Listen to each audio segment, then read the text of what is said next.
I want to give you a warning. Some of the concepts might offend you. Pero fair warning, some of the concepts might offend you as it should.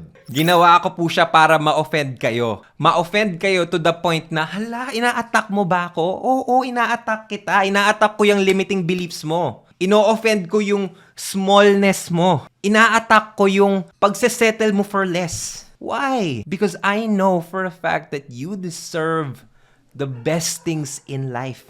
3,000 people are joining us for this session, really interested with learning about life lessons. Schools are not teaching us. There are a lot of lessons na hindi masyadong naha-highlight ng school. Okay? And tonight is gonna be an avenue for us to really talk about that, to really shed light on that, and of course, share with each other ano ba yung mga lessons na yon. The reason why I wanted to talk about this, because this is something very, very personal to me as well. Because for me, April, May, June is an interesting time of the year. Why? Because this is the time where a lot of fresh graduates are hitting their crisis in life. It's really interesting for me kasi this is actually where the most interesting and the most crucial decisions are actually made. I truly believe that your life can change in an instant. In fact, you are just one decision away from totally different life that you have right now. And it pains me that most of our graduates, most of the people, maybe you're not a fresh graduate, maybe you're a person who just wants to shift to a new career. Maybe you saw this new opportunity, you want to try it out, but there's a lot of questions in your mind. And it pains me kasi there are people thinking that they have to do this alone. But the reality is, you don't. Hindi mo kailangan. But at the same time, this is also one of the most exciting moments in our lives because this is the phase where we make the decisions na one day babalikan natin at sasabihin natin, buti na lang. This can also be the phase in your life where you look back 1 year, 2 years from now, 3 years from now. Buti na lang, I made a decision. And can I be honest on this? No, in fact, if you feel that you're kind of lost and confused in life, I want to tell you that you're not behind. You're actually ahead because your mind and your soul and your heart knows that there's something bigger out there, but your body's just catching up. Alam mo na meron pa, pero yung reality mo hindi pa nakakahabol. So now you're feeling lost, you're feeling confused because you know that there's a life much, much better out there, pero your reality is not matching it. That's why you feel confused na parang, bakit ganon? Nakikita ko naman yung mga friends ko sa Instagram, parang ang sasaya naman ng mga buhay nila. Well, I'm not telling you to compare, pero reality check. These lives exist. These lives, that reality is possible for you. But maybe the knowledge that you have is not enough for you to actually get to your next level. And so with that, I want to formally welcome you to our session for today, which is life lessons schools are not teaching you. The society, or maybe even the schools, have trained us na dapat kung ano yung pinakasimple na meron ka, yun lang dapat ang meron ka. Later on, we're gonna talk about a lot of concepts. But before I start, I wanna give you a warning. Some of the concepts might offend you. Pero fair warning, some of the concepts might offend you as it should. Ginawa ko po siya para ma-offend kayo. Ma-offend kayo to the point na, hala, ina-attack mo ba ako? Oo, ina-attack kita. Ina-attack ko yung limiting beliefs mo. Ino-offend ko yung smallness mo. Ina-attack ko yung pagsesettle mo for less. Why? Because I know for a fact that you deserve the best things in life. Coach or Alex, Kuya Alec, bakit ba yan yung topic na naisip mo? And the reason why I want to share this, because again, this is a very personal topic for me. Kasi, rektahin ko na. One of this is the most honest I can be. One thing about me is I hated school.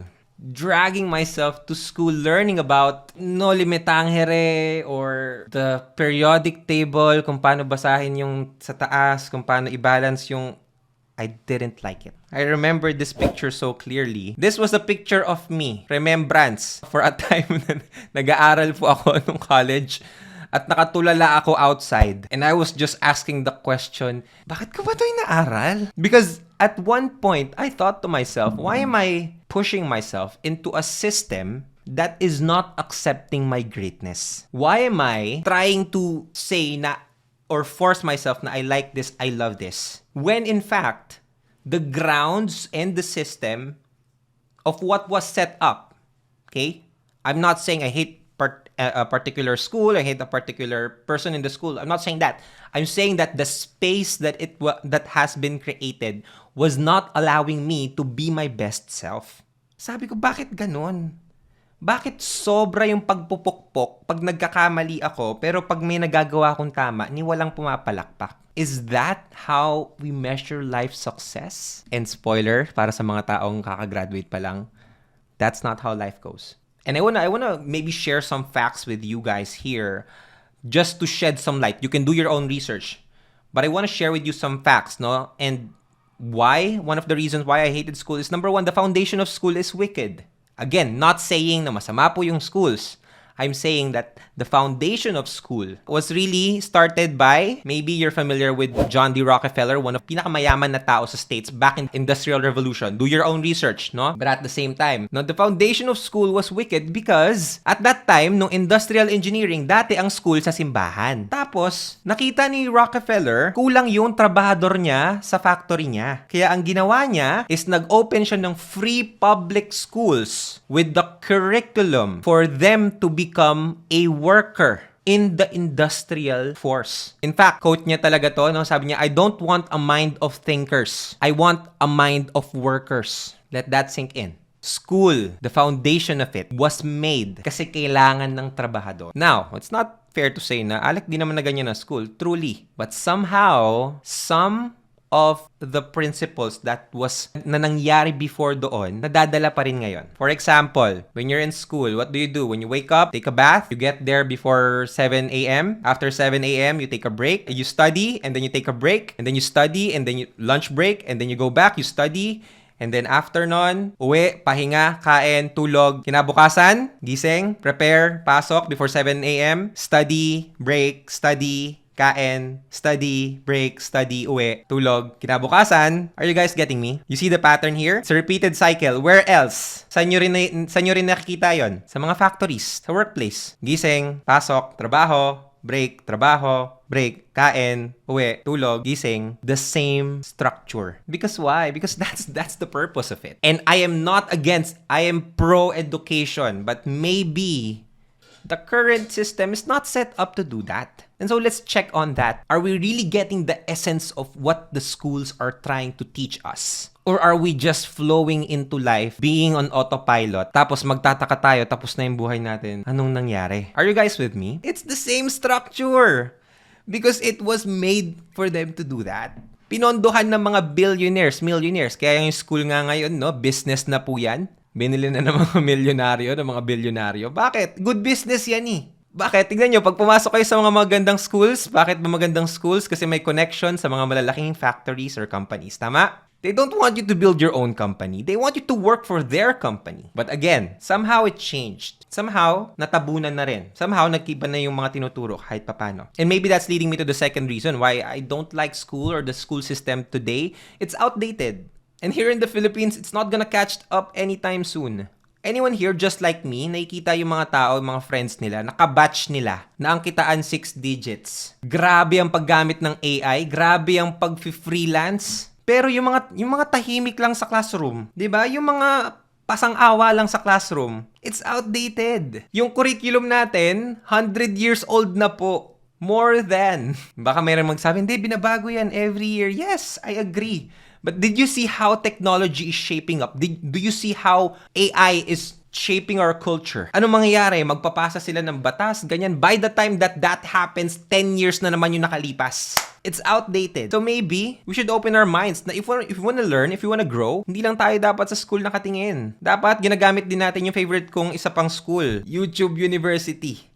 And last one, this is something that I think nadagdag ko lang siya. It's overpriced. Why do you need to pay for 500,000 or even up to 1 million? Pero to be honest, no, sa mga kakapasa lang dito na sa college, saan kayo natuto? Sa YouTube, sa Scrib. Ano ba yung mga gamit nyo ngayon? Skillshare, Udemy, ChatGPT, maybe? And we're all getting this for free. Our cell phones are the most powerful tools that we have right now, and it's for free. And when knowledge and information and data around the world is being demonetized, meaning libre nyo na pong makukuha, If we get to understand this, then we also need to take a look at the alternatives. Bakit ganun? Bakit ang mahal? And so sana, no, pagpe-pray natin yan na magmura ang mga schools dito, pero habang hindi pa po yan gumagana, we got to think at our feet, how can we learn? How can we grow? How can we add more knowledge into our minds? This is the perfect time to maybe do a reassessment, do a realignment. Because if your results are not showing up, then that just means you bought the wrong plan. Maybe, mali lang yung planong naipasa sa'yo. And the best part here, buti na lang narinig mo to ngayon. Buti na lang may time ka pang mag-isip. Hindi ka pa nasa deathbed. Buti na lang, ngayon pa lang ang babata nyo, naiisip nyo na, hala,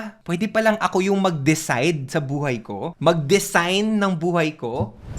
Can I share with you the good side of this? How I think school can adapt to this? I think school should be a safe place for people to just test and see what they're good at. Rather than to penalize their weaknesses, appreciate and hone their strengths. Mas maganda na meron silang freedom to really see for themselves, ano ba yung gusto ko? That's what I think schools should be about. And so with that, I want to share with you, and by the way guys, just pure disclaimer lang din. Even though I hated school, I finished it. OJT na lang po ako. Technically, tinapos ko siya. And there was a shift in my college life that maybe you guys can learn from as well. I didn't like it, but I realized na me not liking it also makes me struggle more. So sabi ko, okay, kung kailangan ko ito tapusin ko na. So sabi ko, paano ba to? Tapos yun pala, no, yung sistema ng school, naaaral din. So sabi ko, try ko nga maging magaling na estudyante. Nung nag-break po ako, tapos bumalik ako sa school, sabi ko, try ko lang maging magaling na estudyante. First time ko po makakuha ng 1.5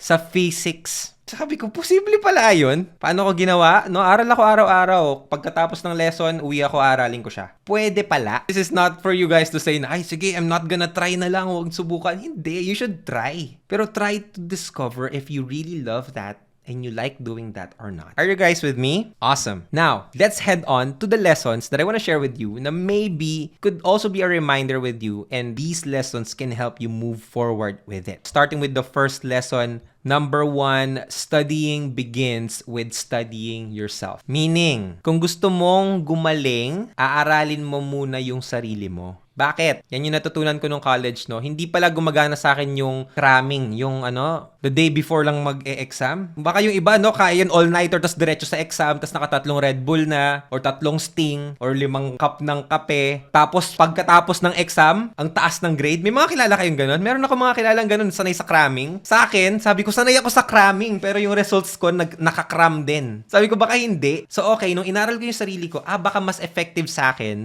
na pag natutunan ko to ngayon, aralin ko pag uwi agad. Pakunti-kunti. Maybe just 5 minutes, 10 minutes of my day every day. Mas okay yun kaysa sa 6 hours all in. Let's go, all-nighter. Na-realize ko na, hindi. Nagwo-work sa akin auditory. I'm an auditory. I'm not a visual person. I'm an auditory. Meaning, if I record this class and I listen to it, that's why I love podcasts, no? If I listen to it, mas nagre-retain sa utak ko. You study yourself what works for you and what doesn't work for you. If you're gonna go out there in the world, there's gonna be a lot of challenges, a lot of struggles. But if you know yourself, mas konti na lang yung trial and error. Why? Because if you know yourself, you know your strengths, your weaknesses. You can double down on your strengths, and then you can ask support and help for your weaknesses. Pero paano mo yun magagawa kung hindi mo kilala yung sarili mo? You study yourself. I took the time to really study myself back in 2017 when I started journaling. In fact, pag pinagsama ko po yung mga journals ko, sobrang taas. Mula 2017, nagjo-journal po ako. Grabe, no? Kung ano-ano lang pinagsusulat ko nun. Pero inaaral ko kasi yung sarili ko. I wanted to study myself. How I talk, how I dress, how I act, how are my habits, what's my mindset. Gotta start with that. Are you guys with me? Awesome. The second is also connected to this. The second lesson. By the way, before we proceed to that, I want to share maybe the importance of this. Kasi nung naaral ko yung sarili ko, nakita ko yung mga strengths ko. Nakita ko yung mga dapat kong i-double down. I studied myself. I saw my strength. Magaling ako sa communications. Double down on communications. That saved me a whole lot of time. Tinatanong ako ng mga tao, Alec, dumaan ka ba sa parang crisis? Di mo alam yung gusto mo? Hindi eh. Nag-evolve ako, oo. Pero nung time, nakita ko na, gusto ko tong nagsasalita ako. Ano ba yung mga pwede kong gawin na nagsasalita ako? Nag-start ako ng podcast, nag-create ako ng videos. Pag nasa school ako, nagre-recite ako kasi gusto ko nagsasalita ako. Are you guys with me? It saved me a lot of stress and time. Leading us to our second thing. One of the biggest lessons in life na nakuha ko is you only need to be good at one thing. The problem is, with school, lahat tinuturo. Diba? Nag-aral po ako engineering, inaral ko po si Rizal. Bakit? Hindi maganda kasi may kasaysayan. Okay, no? Pag na-imagine ko si nagko-code na ako or, nagma-manufacture na ako ng mga gamit. Ay, buti na lang naaral ko si Rizal. Mas magaling na ako ngayon. Again, guys, check it out. Bakit ganon? Why are the systems trying to overload us? And ito yung nakakatakot. Maybe you've experienced it, maybe you know someone na ang tataas ng grade sa lahat, pero may isang grade, line of 7, pagka-uwi, anong unang mapapansin? Bakit ka may line of 7? Usap nga tayo. Man, dami kong line of 9. Marami ako nakikita na, grabe, hindi man lang na-appreciate yung, diba? Ang daming grades, 7, 8, line of 9. Pero sa isang line of 7, ang mabigat pa nun, maybe na-experience nyo na to, may mababa kayong grade, papasok kayo sa school, what do you feel? Shame. Totoo, shame. Pasok ka sa school, parang, shucks, parang ayokong pumasok kasi line of 7 ako sa subject na to. Pwede ko kayang i-cut tong subject na to. Papasok na lang ako doon sa magagaling ako. We reward generalization, but in the real life, those who have huge amount of wealth, those who are successful in their field, are good at just one thing. In the real world, okay, maybe you guys are graduates already, tapos na kayo sa high school. When you get in the real world, whatever is, alam mo kung hindi mo naman siya mapapractice, pansinin niyo to. Sa OJT nyo, yung matututunan nyo sa OJT nyo, worth ng matututunan nyo sa buong 4 years nyo sa school. Maybe even more. Tama or tama? Yung mga nasa medicine field dito, yung kapag nag-intern kayo sa doktor, nag-OJT kayo, dun nyo talaga malalaman kung paano ginagawa yung trabaho nyo. Tama or tama? Again, di ko sinasabing hindi nyo kailangang aralin nyo yun kasi yun yung curriculum, wala tayong magagawa doon. But at the same time, when you go out, drop the unnecessary information na di nyo naman kailangan, tas focus kayo kung saan kayo magaling.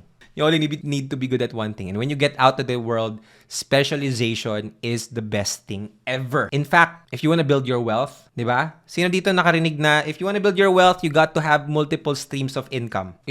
That's a fast way to get wealth. But the faster way to get wealth is to focus on one thing that gives you unlimited income potential. Focus on one thing that gives you unlimited income potential. Mahalaga po yung second part, no? Unlimited income potential, no? Baka kasi iba dito, sabi, yayaman daw ako if I focus on one thing. Sige, focus lang ako sa work ko. Ang work ko, no offense, no? BPO. Kahit anong gawin mo dyan, it's the same thing. Hindi tataas ang sweldo mo. Are you guys with me? So if that's the case, then you need to have multiple streams of income. Pero kapag ikaw, may potential yung ginagawa mo na unlimited earning potential, one quote that I live by is, if you spend your life trying to be good at everything, you will never be great at anything. Again, if you spend your life trying to be good at everything, you will never be great at anything. Next, life lesson na gusto kong maiuwi nyo, and my favorite one, of course, is that failing is good. Failure is only a state of mind. If you decide na you stop there, you're a failure. But the act of failing in itself is good. Why? Failing is good because failing means you're trying. If you're not failing, then you're not trying. And would you rather live a life na hindi ka nga nagkamali, you didn't fail, pero you haven't tried anything? In the real world, people are rewarded for failing a lot. Versus sa schools na pag may isang bagsak, malaking palakol, tapos papatawag yung magulang. In the real world, we appreciate those who fail because we know that if they're failing, that means they're in the game. Yung mga taong hindi nagfe-fail, sila yung mga taong nanonood from the bleachers. May kita niya yan, yung mga nagja-judge, yung mga maraming sinasabi, sila yung mga hindi naman kasali sa laro. Kasi yung mga naglalaro, they're focused on winning. Sometimes they fail, but sometimes they win. And that's the thing about life. You can fail as much as you can, and you only need to win one time. Sobrang nakakatakot na in schools, we punish people for failing instead of giving them a safe space to fail. If you're given a safe space to fail, susubok ka ba ulit? Tatry mo ba ulit? Are you gonna do better? Definitely. But if pinapersecute yung mga taong nagkakamali, ano mangyayari? Ayoko na pala. Baka mapaya lang ako eh. Baka magkamali lang. That's why, no? The point is, as long as you are trying, you will never lose. Sabi ko nga, you either win in life or you learn. You never lose. Failing is just a stepping stone for you to get back up and do it again, but this time, better. Next lesson na hindi tinuturo ng school. This one is one of my favorite as well. No? Self-care should be your number one priority. Meron na bang teacher na nagsasabi niyan? Oh guys, no assignment, self-care. Mag-meditate, mag-journal, mag-pray, self-care, mag-diet, mag-exercise, do something that makes you feel good. Over the weekend, lulubog pa sa assignments. Versus over the weekend, go recharge. Para pag weekdays, excited, banat ng banat, lagari. Alam yan ng mga taong nag-work na, no? Yung Sunday na pang rest day nila, i-reward nila sarili nila. After ng reward, grabe, excited na ulit mag-work. That's self-care. Pero, anong nangyayari? Pag sa school, nakikita mo nagsi-self-care ka, grabe. Nadja-judge ka pa. Ay, hindi siya nag-aaral mabuti. Pag nasa work ka, pag umalis ka on time, anong sabihin? Ay, walang pakis sa kumpanya. Self-care should be your number one priority. Why? I learned this. It's an interesting thing na pag nakita nyo for yourself, magbabago ang buhay nyo. Every time I'm quote-unquote failing in one thing that I'm doing, I ask myself, kulang ba ako sa self-care? Bakit? Ibig sabihin, I'm doing something, I'm giving my heart, my energy, my life to this project, to this one thing, pero baka ubus na kasi ako. Ano mangyayari? Burnout. Ano mangyayari? Pumipitik. Ano mangyayari? No, uninspired work. Baka it's not about you not trying your best. Baka it's not about you trying harder. Maybe it should be that you need to fill yourself up first. Are you guys with me? Are you guys getting this? Baka kaya walang result kasi hindi ka nagse-self-care. Kasi pag may self-care ka na sobrang ganda lang ng energy mo, you have a positive attitude, you have a good vibe, and when you have a good vibe, anong nangyayari? Parang mas madali yung work. Tama ba? Parang pag nag-work ka, parang you're in the flow, ang ngiti ka, hi! Lahat ng nakakausap mo, hello, kamusta ka na? Nakapag-chika-chika na, no? Ang ganda ng attitude mo, yung mga opportunities dumadating sa'yo kasi puno ka. Nag-uumapaw pa pagmamahal sa sarili. Hindi yan tinuturo ng school, pero hopefully, tandaan natin yan. Now, on to our last 3 lessons. My favorite one. I love this. Hindi tinuturo ng school. Jobs provide a living, but profit provides a fortune. Let me say that again. Jobs provide a living, profit provides a fortune. Jobs provide a living. Ibig sabihin, yung mga kailangan mo, kayang masustentuhan yan pag nag-apply ka ng trabaho, kumuha ka ng trabaho, kaya kanyang buhayin. Kaya kanyang mapakain, kaya kanyang bigyan ng bahay, ng damit. Pero hindi kanya kayang payamanin. Klaro po ha? Hindi po tinuturo to sa school. Jobs can provide you a stable income. Pero in the profit, yun yung talagang magpapayaman sa inyo.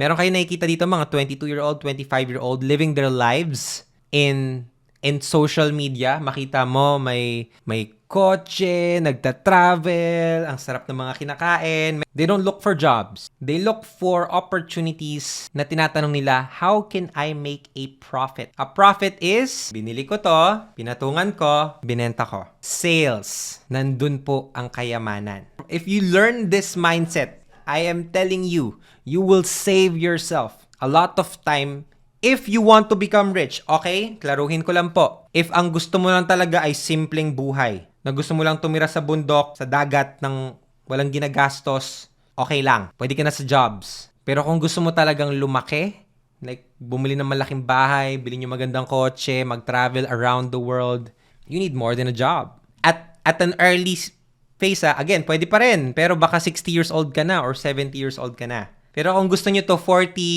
30 years old in the school systems, anong tinuturo? Pagkakuha ng diploma, get a job. Tama? Nakakalungkot. Kasi pag andito ka sa Pilipinas, anong starting salary mo? Average starting salary here in the Philippines, 12K. Pero if you really want to wake up, this is your perfect chance. The jobs are just not enough. Not hating on the jobs. Maybe kailangan mo yan to provide a steady income. Gusto niyo pong malaman kung paano? You work hard on your job, but you work harder on yourself. Sobrang tinarabaho ko yung sarili ko. Nagbasa po ako ng libro. I think at that time, naka 100 books ako. meditation, journaling araw-araw, exercise araw-araw, upskilling araw-araw. Tapos hindi po ako tumatanggap ng trabaho. After a year, when an opportunity came, first check na natanggap ko sa buhay ko, 150K. You work harder on yourself. Yun lang po yun. You don't just work hard on your job, you work harder on yourself. But more importantly, you learn how to do sales. Nasa sales po ang sagot. Nasa sales po ang sagot. Sabi, ay, hindi po ako nagsisales. Hindi po. Lahat po ng tao sa sales. Pag nag-apply ka sa trabaho, nag-interview ka, that's sales. That's you selling yourself. Ang problema lang, ang tinitignan mong vehicle mo for your sale is the job. But if you wanna be rich, the only thing that you need to focus on is to find the right vehicle for your sales, for your selling skills. Sa mga nasubukan ng manligaw dito, sales po yun. Binebenta nyo po yung sarili nyo. So wag nyo po akong hindi po ako para sa sales. Introvert po ako. Marami pong introvert na mayayaman dahil sa sales. Pero naintindihan nila na hindi ako mag-a-apply ng work. Maghahanap po ako ng vehicle that can help me give a profit. Okay, last two. Your relationships are your biggest asset. Ibig sabihin, if you are in a workplace right now, if you are in a school right now, your main job is not to pass your grades highest of all. Your main job is to build genuine relationships around you. Work on your people skills. Because eventually, if you are looking for opportunities or if you are looking for connections, ang tatanungin nila dyan is gusto ko ba itong makasama? Gusto ko ba itong makatrabaho? Hindi kung magaling ka ba? Ang competence po, 7% lang tinitignan. Ang tinitignan ngayon, are you likable? Gusto ba kitang makatrabaho? Gusto ba kitang makasama? Kasi if you're not likable, kahit sobrang competent mo, people don't want to be a part of your work. That's why you need to be able to build relationships. And the last lesson, of course, na gusto kong matandaan nyo po from this session is being rich is a skill. Hindi tinuturo yan sa school ni hindi man nabanggit ang pera. Pansinin nyo yun, guys. Pwera na lang po kung accounting, business. Pero in most of the time, 95%, they're not even talking about money. I didn't know about the concept of money, the value of money. My whole college, high school, elementary. Buti na lang po, elementary, natuto ako magbilang. Doon ko lang po ito nagagamit. Ngayon, pag may pera na, ang bilis ko pong magbilang. But it turns out, just like learning how to write, just like learning how to read, just like learning how to drive, just like learning how to dance, how to sing, how to talk, how to communicate, being rich is a skill. And it's a skill that you can practice and you get better at.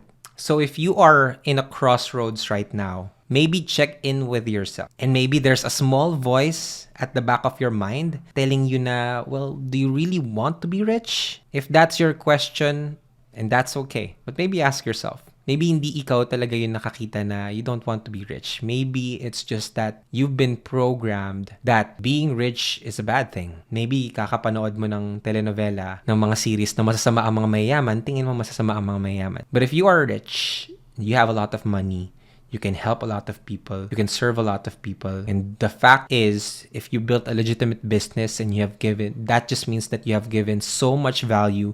That's why you have so much money. So if you look at it, the best way to start off, what do you want to upskill at? What skill do you want to get better at? It's the skill of being rich. And being rich is a science. Most of the time, it's a science. Which means you can study it, you can apply it in your life, you can literally follow the steps that people are showing you and have the same results that you want. And I'm just so grateful and honored that I'm speaking to you guys and to the people who are watching this with an open heart, na walang halong yabang, na walang halong tama ako, mali kayo, tama ako, mali sila. None of that. I am literally saying you this, na if you know that you deserve a better life, you can get that better life. Maybe you just need to check out the plan that you have. And I'm so passionate in sharing this kasi I've seen the transformation in my life. Before, akala ko it's just a thought, malayo lang siya na baka pwede posibleng mangyari. Pero ngayon na nakikita ko yung buhay ko na I have everything that I need. If I want to, I can have it. Freedom, time freedom, working towards financial freedom, but living a life based on what I want, not what the world wants.